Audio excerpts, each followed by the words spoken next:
everyone, thanks again for coming together as a team. Today we're here to discuss the information that we've gathered regarding Brayden. Brayden's family has expressed concern over their son's use of gestures and single word use only. They have expressed a preference for spoken language rather than sign language and technology-based methods of communication. Brayden was born very premature at 29 weeks. While in the NICU, Brayden experienced a grade 3 intraventricular hemorrhage, which means there is bleeding in his brain. A report from Brayden's neurologist also states a diagnosis of cerebral palsy.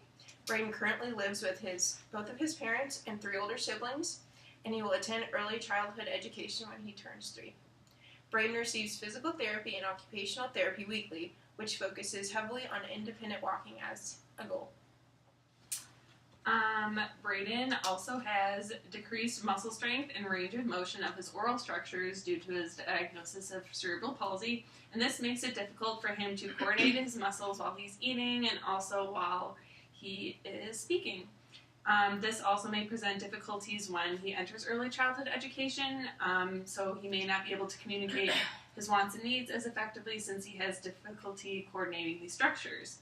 He also has frequent drooling while he's eating, so this is due to a weakness in his facial structures, again, meaning that he can't seal his lips to hold in his secretions. Again, this may have social implications once he's in school.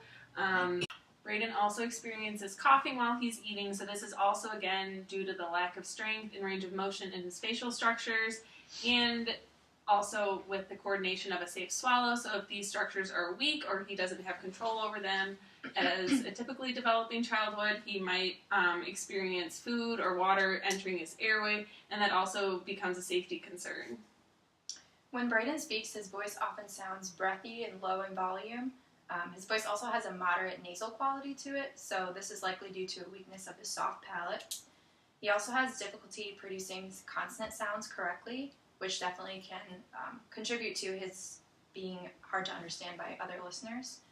Brayden relies solely on single words at this time, which indicates that he cannot produce multiple word utterances currently.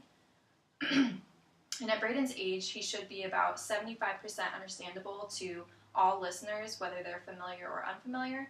He's currently about 80% understandable to his family, but only 20% understandable to unfamiliar listeners, so this is definitely an area of concern. And Brayden can also imitate things like the final S sound in words, but he usually leaves those final sounds off the words.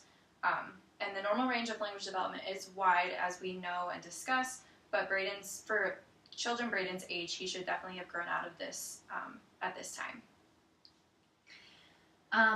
As far as our diagnosis, Brayden presents with hypokinetic dysarthria and developmental language delay. In hypokinetic dysarthria, he has the characteristics of reduced volume, a breathy voice, and precise articulation, especially with consonants, moderate hypernasality, and decreased movement and strength in his oral structures. We also know that hypokinetic dysarthria is frequently related to cerebral palsy. As far as his developmental language delay, that is evidenced by his reliance on single words only and his low intelligibility level with unfamiliar listeners.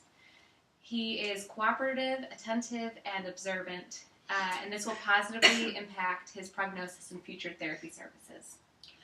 The preschool language scales 5th edition, the PLS-5, and the diadochokinetic rates should be administered, and these will provide good information as to what goals could be targeted for Brayden.